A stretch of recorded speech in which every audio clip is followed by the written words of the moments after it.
سندھ کی معروف گلوکارہ جی جی زرینہ بلوچ اپنی جادوئی سحر انگیز آواز میں یکتا تھیں۔ وہ استاد، ترجمہ نگار، اداکارہ اور سیاسی جدوجہد کے حوالے سے بڑا نام رہیں۔ سندھ کے شہر حیدرآباد میں پیدا ہوئیں۔ انہوں نے 20 سال تک سندھ یونیورسٹی کے ماڈل اسکول میں پڑھایا۔ 1964 میں عوامی تحریک کے سربراہ رسول بخش بلیجو سے شادی کی۔ ضیاء دور میں بھٹو بچاؤ تحریک میں انہوں نے 2 سال قید کاٹی۔ ون یونٹ کے خلاف جدوجہد میں بھرپور حصہ لیا۔ 2 سال قبل کالا باغ ڈیم کے خلاف جب سندھ کے لوگوں نے بٹ شاہ سے کراچی تک لانگ مارچ کیا تو انہوں نے اس میں حصہ لیا۔ اس دوران میں پولیس نے 2 مرتبہ ان پر لاٹھی چارج کیا۔ انہوں نے مختلف سیاسی جماعتوں کے احتجاجوں میں بھی شرکت کی۔ جی جی زرینہ بلوچ کا انتقال 25 اکتوبر 2005 کو کراچی میں ہوا۔ وہ دسمبر 1934 کو حیدرآباد کے نواحی کوٹ الہداد میں پیدا ہوئی تھیں۔ بچپن ہی سے آواز بہت سریلی تھی۔ والد نے بھی اس سے اڑتی گاتی چڑیا کے پر نہیں کاٹے۔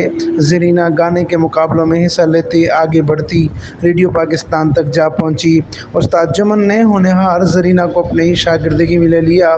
1960 ریڈیو پاکستان حیدرآباد نے ایک مقابلہ کروایا جس میں لگ بھگ 600 گلوکاروں شریک ہوئے۔ زرینہ بلوچ نے اس مقابلے میں پہلا انعام حاصل کیا۔ بعد ازاں انہوں نے پاکستان ٹیلی ویژن کے لیے بھی گیت گائے اور ڈراموں میں اداکاری کی۔ تاہم ان کا فن صرف گلوکاری اور اداکاری تک محدود نہیں تھا۔ وہ ایک ادیب، دانشور اور سرگرم سیاسی کارکن بھی تھیں۔ زرینہ بلوچ نے 1964 میں عوامی تحریک کے سربراہ رسول بخش بلیجو سے شادی کی۔ سندھی اور بلوچی زبانوں میں ان کے گائے ہوئے گیت یکساں مقبول تھے۔ زرینہ بلوچ نے شیخ ایاز، استاد بخاری اور تنویر عباسی کے لکھے ہوئے بہت سے گیت گائے۔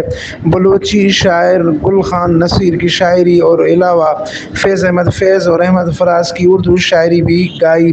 سرائکی میں بھی ان کے گانے مقبول ہوئے۔ پیپلز پارٹی کے دور حکومت میں انہیں پرائڈ آف پرفارمنس دیا گیا۔ اس کے علاوہ انہیں ملنے والے اعزازات میں شاہ لطیف ایوارڈ، سچل اور قلندر لال شہباز ایوارڈ بھی شامل ہیں۔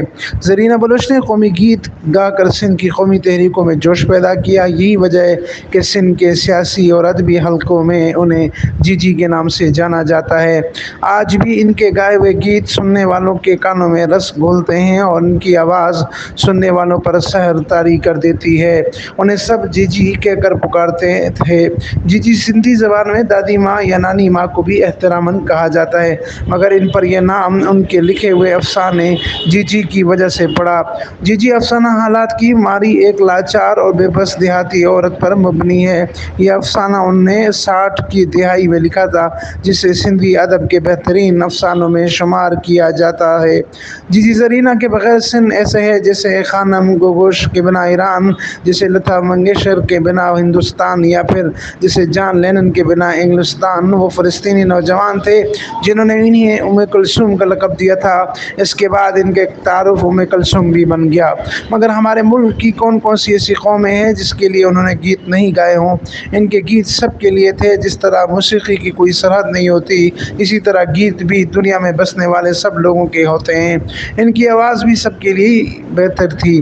وہ فطری طور پر گلوکارہ تھی اور ایک ہمہ گیر شخصیت کی مالک تھیں، مگر ان کی حقیقی پہچان گلوکارہ کے طور پر ہوئی۔ آمنہ اور پھر زرینہ سے لے کر جی جی تک کا سفر انہوں نے رات بھر میں طے نہیں کیا، بلکہ اس سفر کے لیے انہوں نے کئی مصائب جھیلے۔ اپنے ایک انٹرویو میں انہوں نے کہا تھا کہ انہوں نے جیسے ہی اپنی تعلیم مکمل کی تو تعلیم کے شعبے سے وابستہ ہو گئیں۔ انہیں گانے کا بہت شوق تھا اور وہ اسکول کے اسٹاف روم میں گنگناتی رہتی تھیں۔ ایک بار جب انہوں نے ریڈیو پر آڈیشن دیا اور وہاں گانے کا مقابلہ ہوا تو انہوں نے 3 نمبر حاصل کیا۔ یہ 1 یونٹ کا ہی زمانہ تھا جب عوام کی زبان پر مہر لگی ہوئی تھی۔ ایوب کی آمریت کے خلاف لب کشائی ناممکن کام لگتا تھا۔ اس وقت سیاسی جلسوں اور تحریکوں میں جی جی زرینہ کے ہی گائے ہوئے گیت تھے جنہوں نے عوام میں نئی روح پونکی، کیونکہ سیاسی جدوجہدوں میں قومی گیت ایندھن کا کام کرتے تھے۔ 1 یونٹ مخالف تحریک میں نہ صرف سیاستدان شامل تھے بلکہ اساتذہ، صحافی اور طالب علم بھی اسی قافلے میں پیش تھے۔ اس زمانے میں وہ حیدر بخش جتوئی اور شیخ ایاز کی گیت گایا کرتی تھیں۔ اس کے علاوہ انہوں نے شاہ عبداللطیف بھٹائی، امداد حسینی، استاد بخاری، شمشیر الحیدری اور دیگر سندھی شعراء کے کلام کو بھی اپنی آواز میں گا کر امر کر دیا۔ ایک انٹرویو میں انہوں نے اپنے گانے گانے کی شوق کے حوالے سے کہا کہ جب میں نے ریڈیو پر گانا شروع کیا تو اپنے بڑے بھائی کے سوا یہ بات کسی کو نہیں بتائی تھی۔ ایک مرتبہ میرے والد ریڈیو پر میرا ہی گانا سن رہے تھے۔ جب گانا ختم ہوا تو انہوں نے کہا، واہ مائی زرینہ، کیا خوب گاتی ہو، اور میں یہ سن کر ہنستی رہی۔ من میں خیال آیا کہ والد صاحب کو حقیقت بتا دوں کہ یہ زرینہ میں ہی ہوں، مگر ہمت نہ ہوئی۔ ان کی آواز کا جادو ہمیشہ سر چڑھ کر بولتا رہا۔ سندھی میں جتنے بھی گانے جانے والے سندھی لوک گیت ہیں، ان میں جی جی زرینہ کو شامل نہ کیا جائے تو باقی کچھ نہیں بچتا۔ سندھی لوک گیت جو اس زمانے صرف گھروں اور کھیتوں کھلیانوں تک محدود تھے، اس سے جی جی نے ریڈیو ٹی وی پر عام کیا۔ انہوں نے اپنی آواز سے لوک گیت کو ایک نئی زندگی بخشی۔ آج بھی ان کے گائے ہوئے گیت خوشیوں کے تہواروں میں گائے اور سنے جاتے ہیں۔ یہ ان کا ہی کمال تھا کہ انہوں نے سندھی زبان میں ایسے ایسے گیت گائے جو اب لازوال بن گئے ہیں، مگر اس بات کا سہرا ان کے شوہر مشہور سیاستدان رسول بخش پلیجو کو بھی جاتا ہے، جنہوں نے نہ صرف لوک گیت گانے کے سلسلے کو جاری رکھنے کے لیے جی جی زرینہ بلوچ کا ہر قدم پر ساتھ دیا، بلکہ انہوں نے جی جی زرینہ کی آواز کو قومی گیتوں کی راہ دکھائی۔ جس طرح کسی شاعر کو کسی ایسی آواز کی تلاش ہوتی ہے جو اسے شہرت کی بلندیوں تک پہنچا دے، وہ آواز شیخ ایاز کی شاعری کو جی جی زرینہ کے ذریعہ ملی۔ ان کی ایک اہم بات یہ تھی کہ انہوں نے جدید سندھی شاعری کے اس عظیم شاعر کے گیتوں اور نظموں کو اس انداز سے پیش کیا کہ جیسے انہوں نے شیخ ایاز کو دوبارہ دریافت کیا ہو، پھر وہی گیت ہر خاص و عام کی زبان پر ہوتے تھے۔ انہوں نے ایاز کو ایسا ہی گایا جیسے نور جہاں نے فیض احمد فیض کو۔ وہ کہا کرتی تھیں کہ ان کی پہچان ویسے تو لوک گیت ہیں، مگر جب وہ قومی گیت گاتی تھیں تو انہیں ایسا محسوس ہوتا تھا کہ وہاں موجود سب لوگ ان کے ساتھ گا رہے ہوں۔ انہوں نے 2 سال تک قید و بند کی صحبتیں بھی برداشت کی، مگر یہ ان کے لیے نئی بات اس لیے بھی نہیں تھی کہ سیاسی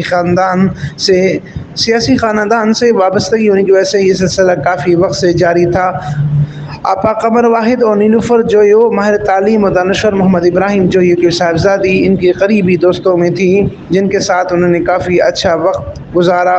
جس طرح ملکوں کی ایک پہچان تو وہاں کی جغرافیائی حدود طے کرتی ہیں، مگر کچھ خطوں کی پہچان کچھ آوازیں بھی ہوتی ہیں، اسی طرح جی جی زرینہ بھی ہمارے ملک کی ایک ایسی شخصیت اور آواز تھی جو ہماری شناخت بن گئی۔ وہ ایک وقت ایک ماں، گلوکارہ، صداکارہ، افسانہ نگار اور اداکارہ جیسے کردار اپنی حقیقی زندگی میں نبھاتی رہیں۔ پی ٹی وی پر نشر ہونے والا ان کا مشہور ڈرامہ دنگی منچ دریا تھا، جسے علی بابا نے تحریر کیا تھا۔ وہ ان لوگوں میں سے تھی جو دکھوں کو ہنس کر جھیلتے تھے اور خوشیوں کو عارضی سمجھتے تھے۔ شاید یہی ان کی بہتر زندگی کا راز تھا اور یہی وہ رویہ تھا جس کی وجہ سے وہ سب کی جی جی کہلائی۔ جی جی زرینہ طویل علالت کے بعد جسمانی طور پر ہم سے 25 اکتوبر 2005 کو بچھڑ گئیں۔ ان کی مختلف شعبہ حیات میں کی جانے والی خدمات کو کسی بھی طرح فراموش نہیں کیا جا سکتا۔ آج بھی جب ان کے گائے ہوئے گیت سنے جاتے ہیں تو وہ کانوں میں رس گھولنے لگتے ہیں اور ان کی آواز کا جادو آج بھی سننے والوں پر سحر طاری کر دیتا ہے۔